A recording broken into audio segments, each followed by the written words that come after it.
Anda kerja jam 7 di kantor, datang jam 7. Standar kan? Standar, jangan protes. Datang jam 6 baru hebat. Ini kerja jam 7, datang jam 7. Ya standar, biasa aja. Biasa. Makanya Anda ingat Allah saat Allah panggil Anda baru ingat. Allahu Akbar, Allahu Akbar. Ya Allah, udah azan. Emang. Anda baru ingat. Maka rumus ini akan berlaku.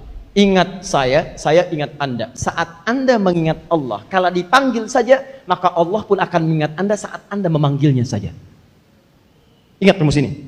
Kalau Anda hanya ingat kepada Allah saat dipanggil oleh Allah, maka Allah pun akan mengingat Anda saat Anda memanggilnya saja. Allahu Akbar, ingat. Anda ingat, Allah ingat Anda. Kapan Allah ingat Anda? Saat Anda bermohon kepadanya. Saat Anda memanggilnya, berdoa, minta, diingat. Mohon, diingat. Ada yang hebat. Dia belum dipanggil, sudah ingat dengan Allah. Dia belum dipanggil, sudah ingat dengan Allah Subhanahu wa ta'ala. Allahu Akbar. Adzan jam 4:07. Dari jam 2:37. Dia sudah bangun. Sudah ingat dengan Allah. Tahajud, zikir, nangis, ingat. Ya Allah, ya Allah, ya Allah. Bagaimana kalau wafat hari ini, amalan belum cukup ya Allah. Bekal belum siap, hisab masih belum dihitung keseluruhannya. Ini harta ya Allah belum dipakai ibadah, satu-satu dilihat. Dilihat. Ya Allah, titipan istri, titipan anak ya Allah, anak-anak. Hamba khawatir, hamba takut ya Allah kalau pulang saat ini ditanya tentang anak hamba, bagaimana merawatnya ya Allah. Ditanya tentang titipanmu, bagaimana ya Allah. Istighfar, astagfirullah, bimbing hamba ya Allah. Jangan sampai ini menjadi beban saat menghadap kepadamu ya Allah. Ringankan beban hamba ya Allah. Nangis, dia minta turun ampunan Allah. Dan tiba-tiba setelah dia tahajud, dia istighfar, datanglah kemudian adzan subuh. Allahu Akbar, Allahu Akbar. Salat dia.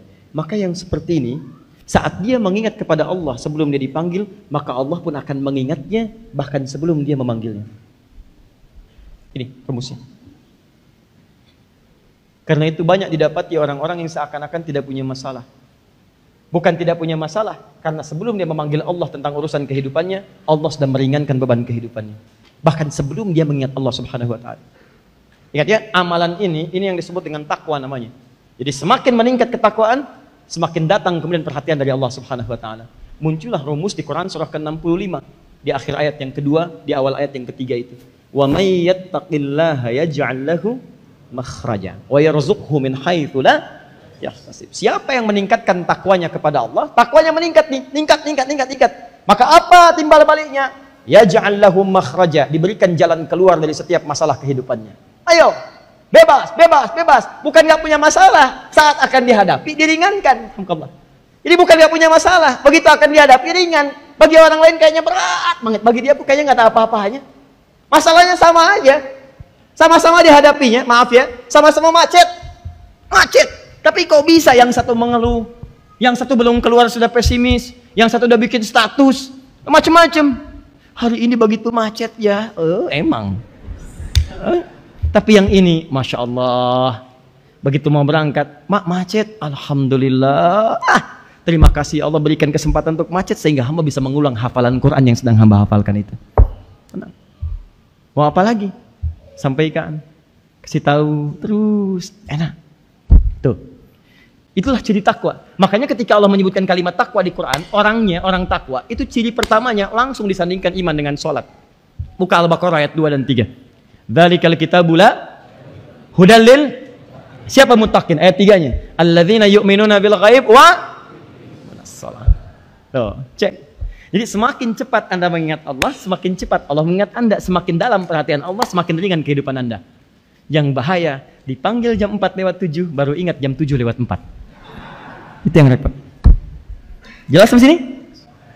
Ini baru amalan yang paling ringan. Itu pun tiap hari kita kerjakan. Saya tanya pada Anda, 5 kali kita sholat sehari, berapa yang sudah mendapatkan keringanan hidup? 17 rakaat kita kerjakan. Dari 17 kali itu kita minta terus tuh. Coba lihat, tadi sholat aja berapa kali minta? Silahkan cek. Belum sama tahajudnya, belum duhanya, belum rawatibnya dan sebagainya. Berapa yang dikabulkan? Kalau belum maksimal, gampang solusinya, sederhana. Berarti sholatnya belum zikir. Sepenuhnya belum ingat dengan Allah. Sujudnya ingat pada yang lain, rukunya ingat pada yang lain. takbirnya ingat dengan yang lain. Bahkan dalam hadis sahih, hatta la yash'urul musalli kam raka'atan yusalli. Saking banyaknya yang diingat sampai ada orang sholat nggak ingat berapa rakaat sedang menunaikan sholatnya. Hadis sahih. Paham sampai sini? Masya Allah. Nah, ini sebagai bagian dari bagian pertama dari makna zikir. Nanti masih ada dua bagian. Bagian kedua lebih dahsyat dari yang pertama. Begitu Anda bisa mengamalkannya, maka Allah bukan sekedar menjaga Anda di dunia. Jasad Anda di alam kubur akan dijaga oleh Allah, tidak hancur. Dan di akhirat saat dibangkitkan, Anda akan dimuliakan langsung oleh Allah. Ayatnya langsung turun. Dikenakan mahkota pada dirinya. Dikenakan jubah keindahan dengan gelang-gelang keemasan yang berkilau. Kemudian yang paling indah dipanggil orang tuanya yang beriman yang fasilitasinya. Dikenakan mahkota. Dan hebatnya orang ini akan membimbing keluarga besarnya masuk ke surga. Dari semua pintu surga akan dilewati, disambut oleh malaikat. Mengucapkan selamat kepadanya. Dia berhasil mengamalkan zikir tingkat yang paling hebat ketika hadir di muka bumi. Apa itu? Bagaimana caranya? Itulah yang akan kita bahas dalam pertemuan berikutnya.